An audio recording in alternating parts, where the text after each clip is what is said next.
Hello everyone, आज के lecture में हम बात करेंगे अबाउट द एडीआर क्लासिफिकेशन, मतलब कितने टाइप्स के एडवर्स ड्रग रिएक्शंस होते हैं. ठीक है, so already we have discussed in previous video about what is adverse drug reaction, what is adverse event and how reporting is done and all.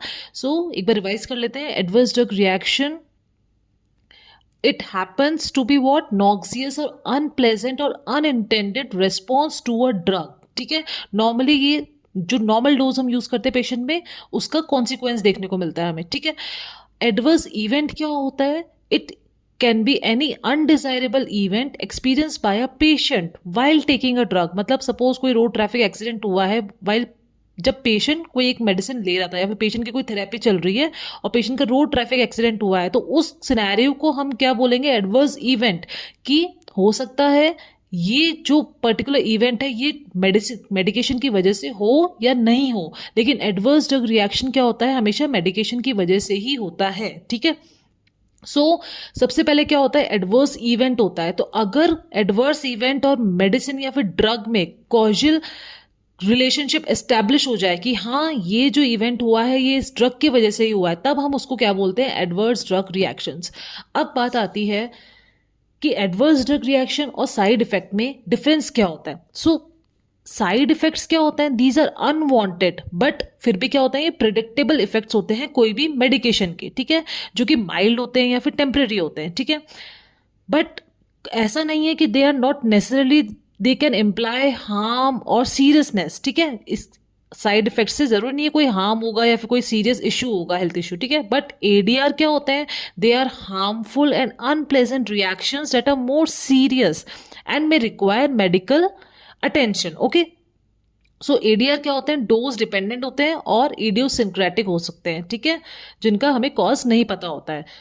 और so all ADRs can be side effect, but not all side effects are ADRs, क्योंकि side effect क्या होते हैं? They are less harmful और less serious. ठीक है, अब हम आगे बात करते हैं एडीआर की क्लासिफिकेशन की. एडीआर का क्लासिफिकेशन में we have classified based on certain parameters. जैसे फर्स्ट है ड्यूरेशन. ड्यूरेशन के अकॉर्डिंग अगर आप एडीआर को क्लासिफाई कर रहे हैं तो कैसे क्लासिफाई होता है? टेम्पररी या फिर परसिस्टेंट या परमानेंट. टेम्पररी मतलब कुछ टाइम पीरियड के लिए एडीआर है. ठीक है, आपने कोई एंटीडोट दिया या आपने कोई मेडिकेशन दिया तो एडीआर क्या हो गया? सबसाइड हो गया. या फिर क्या हो सकता है? परमानेंट हो सकता है.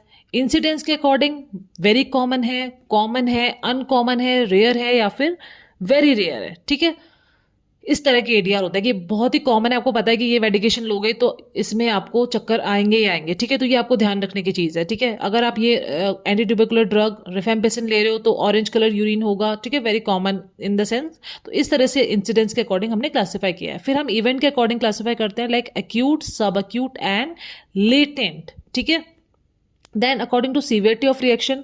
सीवियरिटी में माइल्ड हो सकता है, मतलब आपकी daily day to day activity hamper नहीं हो रही है. Then moderate, then severe and then lethal. मतलब lethal is leading to ultimately what? Death. Then we have according to location, it can be local और सिस्टमिक. ठीक है, तो local है तो मतलब एक पर्टिकुलर जगह पे ही लोकेटेड है, और सिस्टमिक है सपोज अब कोई आई ड्रॉप है. ठीक है, वो आपने लोकली अप्लाई करी है आई ड्रॉप. ठीक है, locally you have instilled the drop in eye. अब क्या हो रहा है? सब कभी कभी उसका अगर सिस्टमिक एब्जॉर्प्शन हो गया, ठीक है, तो it can involve systemic locations. Okay, various organs it can involve. Okay, उसको हम क्या बोलेंगे? Systemic adverse drug reaction. Now most important according two types. Type A reaction, A means augmented. Type B means bizarre. C means chronic. Type D means delayed. Type E means end of use and type F means failure therapy या फिर failure of therapy. ठीक है, so failure of therapy के according, तो इस types के according हमारे पास A से लेकर F तक के क्या है? टाइप ऑफ ADRs हैं. ठीक है, इनको हम डिटेल में आगे देखेंगे वन बाय वन, क्योंकि ये बहुत इंपॉर्टेंट है. सी you can get long question, short note 101% on ADR because this is a very very important topic. ठीक है, plus MCQ wise this is very important. You should know ADR of each and every drug which is very common. Okay, फिर हमने last mechanism के हिसाब से classify किया है. उसमें क्या है? एबनॉर्मल फार्माकोकाइनेटिक के बेसिस पे, like this can be due to genetic makeup of patients, protein binding or comorbid. And another one is synergistic, which can be drug and disease or drug and drug interactions. Okay, suppose कोई आपने कोई एक drug दी, फिर उसके कुछ time बाद आपने एक और ड्रग दिए पेशेंट को, तो हो सकता है उनका जो सिनर्जिस्टिक एक्शन है या उनका एडिटिव एक्शन हो रहा है या फिर उनका थेरापेटिक एंटागोनिज्म शो हो रहा है, ठीक है, तो it can lead to what, ADR, ठीक है। अब हम टाइप्स की बात कर लेते हैं। तो type A is called as what, augmented reaction. Augmented reaction क्या होते हैं? Those reactions that are related to exaggerated pharmacological effects of drug, ठीक है। मतलब कोई भी फार्माकोलॉजिकल इफेक्ट है ड्रग का, सपोज कि खून को पतला करना, ठीक है, thinning of blood is therapeutic response, ठीक है। अब अगर ये थेरापेटिक रिस्पॉन्स बहुत ज़्यादा एग्जैजरेटेड हो जाए तो क्या होगा? It can lead to what, it can result in what, bleeding. Bleeding होगा इसका अल्टीमेट रिजल्ट, ठीक है। तो जो भी फार्माकोलॉजिकल इसका इफेक्ट है, जो भी मेडिसिन जो काम कर रही है, उसका काम अगर बहुत ज़्यादा एम्पलीफाई हो गया, उसको हम क्या बोलेंगे? Type A augmented adverse drug reaction, ठीक है। So this reaction is what, predictable, ये आप प्रिडिक्ट कर सकते हैं, ठीक है। प्लस ये क्या होता है? डोज डिपेंडेंट, मतलब अगर ज़्यादा डोज कर दी तो मतलब उसका फार्माकोलॉजिकल रिस्पॉन्स ज़्यादा बढ़ जाएगा, ठीक है। अगर डोज कम करोगे तो हो सकता है वो जो आपको एडवर्स ड्रग रिएक्शन देखने को मिला है वो कम हो जाए, ठीक है। तो ये हमें देखने को मिलता है greater than 1 in 100 people or in patients, ठीक है।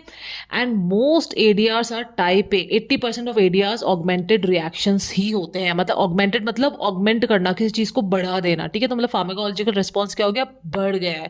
एग्जाम्पल्स क्या क्या देखिए? Hypoglycaemia caused by what, insulin. अब इंसुलिन ग्लूकोज के लेवल को कम करता है, ठीक है, तो और ज़्यादा कम कर दिया तो क्या हो सकता है? हाइपोग्लाइसीमिया हो सकता है। तो ये क्या हो गया? ADR, ठीक है। Hypotension caused by anti hypertensive drugs, constipation and respiratory depression caused by morphine, then bleeding, anticoagulants। अब anticoagulants क्या कर रहा है? थिनिंग ऑफ ब्लड कर रहा है, लेकिन इसका अगर ADR कॉज होगा तो वो क्या होगा? थिनिंग ऑफ ब्लड, इतना ब्लड थिन हो गया कि कोएगुलेट हो ही नहीं पा रहा है, ठीक है, ब्लड स्टॉप हो ही नहीं पा रहा है। ब्लड के स्टॉप होने के लिए आपको पता है थ्रोम्बोसिस, सॉरी, आपको पता है पूरा जो ब्लड का कोएगुलेशन होना जरूरी है, ठीक है। तो उसके लिए क्या है? एंटीकोएगुलेंट क्या कर रहा है? Thinning of blood. Thinning of blood से क्या हो रहा है? ब्लीडिंग और ज़्यादा बढ़ रही है। तो एडवर्स इफेक्ट क्या होगा एंटीकोएगुलेंट्स का? Bleeding. This is very common, okay. Then beta blockers क्या होगा एडवर्स इफेक्ट? ब्रेडिकार्डिया। भाई हार्ट रेट जो टैकीकार्डिया है उसको उसने क्या करा? नॉर्मल करा। अब नॉर्मल से नीचे हो गया तो मतलब क्या है? इसका adverse effect that is bradycardia. And anti depressants का क्या है? Dry mouth. So these are all the augmented reaction type A. Now coming to type B. Type B क्या होता है? बिजायर, मतलब दीज आर अनप्रिडिक्टेबल, ठीक है। So these are related to patient factor, genetic disposition, ठीक है। हो सकता है पेशेंट का जेनेटिक मेकअप किस तरह से है, तो उन्हीं में ये देखने को मिलेंगे टाइप बी बिजायर, ठीक है। And they are often serious, ठीक है, लिटिल और नो रिलेशनशिप विद डोजेज, ठीक है, कि ऐसा नहीं कि आपने डोज बढ़ा दी तो ये ज़्यादा हो जाएगा, डोज कम कर दी तो ये कम हो जाएगा, ठीक है। सो कौन कौन से होते हैं देखने के लिए, क्या क्या मिलता है हमें टाइप बी में? Anaphylaxis to penicillin. This is pre PG MCQ market, बहुत इंपॉर्टेंट है ये एनाफाइलेक्सिस टू पेनिसिलिन, ठीक है। किस टाइप का होता है वो? Type B bizarre, okay. Then we have certain common cutaneous allergic reactions like what? Exanthema, urticaria and fix drug eruptions, okay. So ये सब भी हमको क्या मिलता है? देखने को मिलता है that, and these come under what? Type B bizarre, okay. Then we have most serious type, which is what? Toxic epidermal necrolysis और स्टीवन जॉनसन सिंड्रोम। ये बहुत ही कॉमन है। अगर आप हॉस्पिटल सेटिंग्स में देखेंगे, अगर आप तो जो हमको देखने को मिलते हैं ADRs, ठीक है, यहाँ हॉस्पिटल सेटिंग्स में, तो वो कौन से होते हैं? स्टीवन जॉनसन सिंड्रोम भी बहुत कॉमन होता है, ठीक है। तो कभी भी किसी भी मेडिकेशन से अगर आपको पता लगता है कि this is Steven Johnson syndrome, then you have to report it, okay. You have to fill the form and report it, जो मैंने प्रीवियस वीडियो में डिस्कस किया था, how to fill the form, ठीक है। Then we have DHS means drug hypersensitivity syndrome, which is potentially life threatening with significant morbidity it causes, ठीक है। इसमें क्या होता है? It is characterize by what? Fever होता है, इसमें रैश होता है, and it also involves what? Internal organs, ठीक है। सो इसमें आपको क्या, अगर किसी को ड्रग हाइपरसेंसिटिविटी सिंड्रोम हुआ है, जो कि बहुत कॉमनली आपको देखने को सबसे पहले यही मिलेगा, फीवर एंड रैशेस, ठीक है, इन पेशेंट्स। तो आपको क्या करना पड़ेगा? सस्पेक्टेड मेडिकेशंस को आपको स्टॉप करना पड़ेगा, ठीक है। एंड आपको वापस से री एक्सपोजर नहीं करना है उस मेडिसिन का, ठीक है। अगर करना है तो प्रॉपर एक प्रोटोकॉल के तहत ही आपको ये कर सकते हो आप, ठीक है। तो ये जो हाइपर सेंसिटिविटी हमें देखने को मिलती है, कई बार इसको हम ड्रग एलर्जी के वर्ड से, ड्रग एलर्जी टर्म से हम इंटरचेंजेबली यूज करते हैं, ठीक है। सो बेसिकली ये जो हाइपर सेंसिटिविटी है ये क्या है? It is due to antigen and antibody reactions that occur in the body, ठीक है। सो बहुत जो वन ऑफ द मोस्ट जो dangerous drug hyper sensitive reaction है वो कौन सा होता है? पेनिसिलिन एलर्जी, ठीक है। ये बहुत डेंजरस रिएक्शन है and it is fatal. So patient can be saved. अगर पेशेंट को सेफ रखना है तो कैसे आप कर सकते हो? If right drug is administered, that is adrenaline, ठीक है।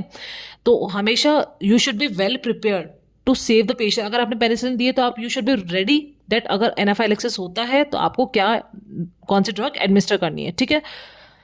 ऑल्सो ये देखा गया है कि पेरेंट्रल आप एडमिनिस्ट्रेशन करते हैं ड्रग का, या फिर आप कोई ड्रग को आईवी देते हैं या सबक्यूटेनियस आईएम देते हैं, ठीक है, तो ज़्यादा आपको एडीआर्स देखने को मिलते हैं as comparison to what? Oral administration of the drug, ठीक है। मतलब अक्यूट हाइपरसेंसिटिव रिएक्शन तभी देखने को ज़्यादा मिलते हैं जब आप पेरेंट्रल ड्रग देते हैं, ठीक है। दूसरा ये, अब ये जो हाइपरसेंसिटिव रिएक्शन है ये you all have studied that type 1, type 2, type 3 and type 4। Type 4 is delayed type, ठीक है। तो type 1 are what? Immediate hypersensitivity reaction like anaphylaxis with penicillin, वो किस में आता है? टाइप 1 में, ठीक है। Type 2 cytolytic and type 3 Arthus type and type 4 is what? Delayed type of reactions, ठीक है। सो और रियरली जो इडियोसिंक्रेटिक रिएक्शंस देखने को मिलते हैं, ठीक है, वो क्या होते हैं? ये हाईली अनप्रिडिक्टेबल होते हैं। जैसे ये भी टाइप बी क्या है? अनप्रिडिक्टेबल है, और टाइप ए क्या है? प्रिडिक्टेबल है। तो इडियोसिंक्रेटिक भी अनप्रिडिक्टेबल है, ठीक है, अनयूजुअल है। एंड एग्जाम्पल क्या है इडियोसिंक्रेटिक का? क्लोरेमफेनिकोल इंड्यूस्ड ए प्लास्टिक एनीमिया, ठीक है, बहुत ही इंपॉर्टेंट है, जो कि इडियोसिंक्रेटिक रिएक्शन है, जो कि 1 in 40,000 पेशेंट्स में देखने को मिलता है, ठीक है। अब हम बात करते हैं आगे, ये हो गया टाइप बी। आगे हम बात करते हैं about type C, that is chronic. मतलब कोई मेडिसिन को आप बहुत लंबे समय के लिए यूज कर रहे हैं तो आपको क्या देखने को मिलेगा? क्रोनिक, ठीक है, हो सकता है। तो इन्वॉल्व्स डोज एक्यूमुलेशन, मतलब डोज का आप एक एक्यूमुलेशन हो गया तो उस वजह से आप क्या हो, उसका एडवर्स इफेक्ट देखने को मिल रहा है। अगर कोई थेरेपी चल रही है, सपोज 2 साल के लिए किसी को थेरेपी चल रही है, ठीक है, तो हो सकता है वो मेडिकेशन अक्यूमुलेट हो जाए और वो रिमूव ना हो पाए बॉडी से, and it can lead to what? Adverse drug reaction like what? Ototoxicity, renal toxicity caused by what? Aminoglycosides, analgesic nephropathy, ठीक है। जो भी लोग ये जो भी लोग एनाल्जेसिक्स लेते हैं, कोई थोड़ा सा भी दर्द हुआ, पेन हुआ, फीवर हुआ और उन्होंने क्या ले लिया? NSAIDs ले लिया, ठीक है, it can lead to your renal failure, okay. तो कभी भी कोई भी अगर छोटा मोटा पेन है तो you should not take NSAIDs because it can lead to analgesic nephropathy, this is very important. Then interstitial nephritis, again phenacetin, ठीक है। Ocular toxicity, anti malarials, HPA excess suppression which is caused by what? Corticosteroids, ठीक है, hypothalamic pituitary excess suppression. Then we have osteonecrosis of jaw, which is very common with the bisphosphonate. This is very very important pre-PG question, osteonecrosis of the jaw, okay. Then we have type D, which is delayed effect, मतलब पहली बात तो ये dose independent है, ठीक है, आपके pre PG में यही आ सकता है, ठीक है। डोज डिपेंडेंट है, डोज इंडिपेंडेंट है, प्रिडिक्टेबल है, अनप्रिडिक्टेबल है, इस चीज़ पे आपको ध्यान देने की बहुत ज़रूरत है, ठीक है। तो टाइप टी डिलेट क्या है? डोज इंडिपेंडेंट है। Timing makes it more difficult to detect, मतलब ये डिले हो जाता, मतलब डिले मतलब इनका डिलेड इफेक्ट आता है। जैसे leukopenia after weeks of use of what? Lomustine, ठीक है, आप बहुत हफ्ते तक आपने यूज कर लिया, उसके बाद उसका इफेक्ट आया क्या? Leukopenia. Fetal hydantoin syndrome with phenytoin, ठीक है। Clear cell carcinoma of female reproductive tract in matured women whose mothers have received diethylstilbestrol during pregnancy, ठीक है। अगर किसी प्रेग्नेंट लेडी ने डाइथाइलस्टिल्बेस्ट्रॉल लिया है तो there are more chances of clear cell carcinoma of female reproductive tract, ठीक है। You all are versed with what? thalidomide drug emergency which lead to congenital malformations in thousands of newborns, ठीक है, you are very well known, ठीक है। सो उस time तो adverse drug reaction के बारे में भी नहीं पता होता था, कि फिर बाद में हमें ये पता लगा था कि okay this is the adverse drug reaction of what congenital malformation is what adverse drug reaction of what thalidomide, ठीक है। सो ये आपको बहुत ही प्रीपीजे एमसीक्यू है। Tardive dyskinesia with neuroleptics, very very important, okay. तो ये किसके अंडर में आते हैं? Type D delayed, okay. Then we have type E end of use, means आपने कोई एकदम से आप डिसकंटिन्यूएशन ऑफ ड्रग कर रहे हैं which is too abrupt, especially after long term therapy. अगर किसी की लॉन्ग टर्म से थेरेपी चल रही है, ठीक है, और उसके बाद उसने एकदम से क्या कर दिया, ड्रग को बंद कर दिया, एकदम से स्टॉप करना, उसने टेपर नहीं करा डोज को, उसने अगर एकदम से स्टॉप कर दिया, very very common adrenocortical insufficiency due to sudden withdrawal of corticosteroids, ठीक है। एड्रेनोकॉर्टिकल इनसफिशियंसी, सडन विड्रॉल कर दिया, तब तो क्या होगा? Type E end of use type का एडवर्स इफेक्ट। और एचपी एक्सिस सप्रेशन होता है कॉर्टिकोस्टेरॉइड से, वो कौन सा है? टाइप सी क्रोनिक, ठीक है। ये एब्रप्ट विड्रॉल नहीं है, एब्रप्ट विड्रॉल से क्या होता है? Adrenocortical insufficiency. ये दो चीजें बहुत ध्यान देने की है, ठीक है। Then we have type F, failure of therapy, means unexpected failure of therapy. एकदम से आपको पता लगा कि अच्छा ये तो therapy like it is not working, ठीक है, medications are not working, which is common due to drug interaction. Drug interaction हो गया, या तो फूड ड्रग इंट्रैक्शन हो गया, ड्रग ड्रग इंट्रैक्शन हो गया, ठीक है। आपको किसी खाने के साथ नहीं लेना चाहिए था, या फिर कैल्शियम है, आपने कैल्शियम रिच फूड्स हैं, आपने टेट्रासाइक्लिन ले लिया, ठीक है, it can lead to chelation, ठीक है। तो इस टाइप के क्या होता है? End of failure of therapy. F is what? Failure of therapy. So inadequate dosage of an OCP when used with anti tubercular drug, which drug? Rifampicin, okay, which is what? Enzyme inducer। तो enzyme inducer क्या करेगी? OCP को काम ही नहीं करने देगी और उसको मेटाबोलाइज करा के रिमूव कर देगी बॉडी से, ठीक है। Then we have resistance to anti microbial agents. Resistance to anti microbial agent, very most common question, it can come as which type of ADR, ठीक है। Resistance to anti microbial agent come under which type? तो type F, that is failure of therapy, okay. So this is all types of ADRs. Now we have ADR management. How can you manage these ADRs? So you can manage this as risk minimization, ठीक है। risk minimization आप कैसे कर सकते हैं? by physician knowledge। मतलब देखो, risk minimization में ये आता है कि कई बार क्या होता है, पेशेंट्स अपनी एक धारणा बना लेते हैं कि ये मेडिकेशन लोगे तो इसका ये साइड इफेक्ट होता है, तो उस वजह से वो मेडिकेशन पेशेंट नहीं लेते हैं। अगर मेडिकेशन नहीं लोगे उस किसी भी बीमारी के लिए, तो क्या होगा? That illness will not be treated any time, ठीक है। तो क्या होता है, पेशेंट को ये समझाना कि इस मेडिकेशन के क्या बेनिफिट है, और पेशेंट की ये बात समझना कि पेशेंट के बिलीव्स क्या है इस मेडिकेशन को लेके, ठीक है। तो अब physician should be well trained about this. दूसरा, फिजिशियन को ये भी बताना होगा कि इस मेडिकेशन को लेने से क्या क्या बेनिफिट हो सकते हैं, ठीक है।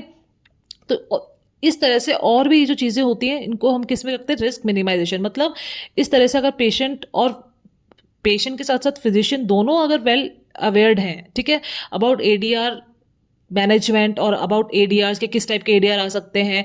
Also physician should tell that अगर आप ये मेडिकेशन लेंगे तो इससे ये एडीआर हो सकता है और इसका मैनेजमेंट ये होगा, ठीक है। और अगर कोई एडीआर देखने को मिलता है तो आपको रिपोर्ट करना है। तो ये सब क्या होता है? रिस्क मिनिमाइजेशन के कैटेगरी में आता है, ठीक है। सबसे पहले आपने कर दिया रिस्क मिनिमाइजेशन। सेकेंड आता है रिकॉग्निशन और टाइमली डिटेक्शन। अगर थोड़ा सा भी एडीआर, देखो सबसे पहले एडीआर हमें जो किस कैटेगरी में देखने को मिलेगा वो है एल्डरली, और कौन से हैं? जो स्मॉल चिल्ड्रन है या इन्फेंट्स है, ठीक है, उनमें देखने को मिलते हैं एडीआर्स यूजुअली। तो उनका रिकॉग्नाइज करना, उनका टाइमली डिटेक्शन करना, उनको टाइमली क्या करना है? रिपोर्ट करना टू द प्रिस्क्राइबर और to the physician is very very important, ठीक है। और अगर सपोज कोई एडीआर है, तो अगर कोई एडीआर आ सकता है या फिर कोई उसके लिए कोई प्रिकॉशंस आपको लेने हैं, ठीक है, तो वो फिजिशियन को it is very important to convey to patient कि इस मेडिकेशन से ये एडीआर हो सकता है। तो हो सकता है आपको ड्राइविंग नहीं करनी है इतने बजे से इतने बजे तक, ठीक है। तो ये सब आपको पेशेंट को बताना होता है, ठीक है।